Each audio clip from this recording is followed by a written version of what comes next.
näha meie väga tähtsal ja pidulikul projekti sündmusel Noorte Infokohvik. Briti pick-up, Briti eri. Nüüd te kindlasti küsite, mis asi see on, see Noorte Infokohvik, kes veel ei tea, või mis asi see pick-up on. Tekkis küsimusi tänase ürituse suhtes, et kas see on kohvik, kas üldse vanemad inimesed sobiksid siia tulla, siis täna me saamegi sellele vastuse.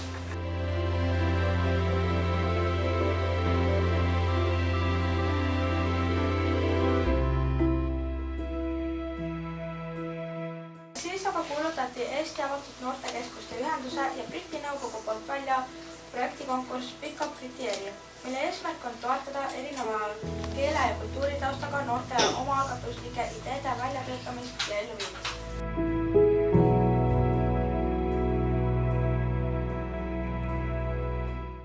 Edgar on väga oluline tegelane meie projektis, sellepärast et tema emakeel ei ole eesti keel.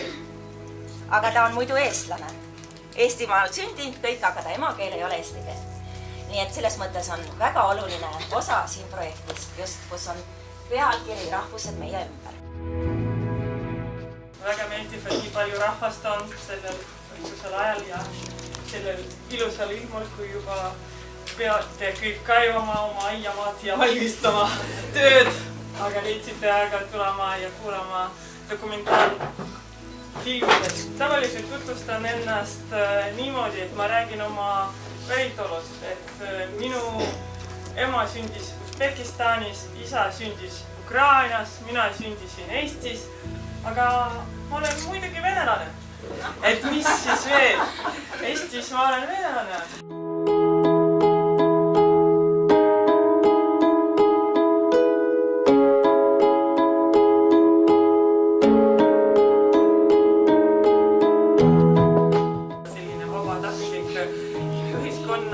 Initsiatiiv mul ja me teeme erinevad noorte ja laste ja kultuuriprogrammid ja üritused tavaliselt Käärukoolis ja suveti ka meil. Kuna mina olen dokumentalist, siis ma tean, mis neid nagu vanad asjad tähendavad, mis nagu võib-olla tavaliste inimeste jaoks ei ole nii tähtsad. See näiteks karu, see oli vana karu, mis me leidsime täiesti krüügikotis selles majas, kui me otsime. Et selline väike algatus, mis me tegime ja siis oli naljakas olukord sellega, et kuskil novembris käis president Raplamaa visiidiga ja kuskil nädal enne mul oli just teise filmi, või millal see oli, et mul oli, sest see oli jaanuaris arvatavasti, sest mul oli jaanuari lõpus filmi Lumipunasel lagedal esilinastus ja helistab mulle presidendi kantseleis ja ütlevad, oi, teil on lahe muuseum, kas me saame tulla vaadata, siis mõtlen, kas presidendil kummikuid on, siis saab küll tulla. Siis ta ütles, mis mõttes? Ma ütlen, no meil on siin vooded poolele vahetatud, no küll aitate, vaatate siis, kuidas Eesti inimesed elavad. Ja siis meil on pooled aknad vahetatud, mõned on veel tegemata. Ei, no me vaatasime pildid. Ma ütlesin, no jah, pildid on ilusad, aga aitate päriselt teha.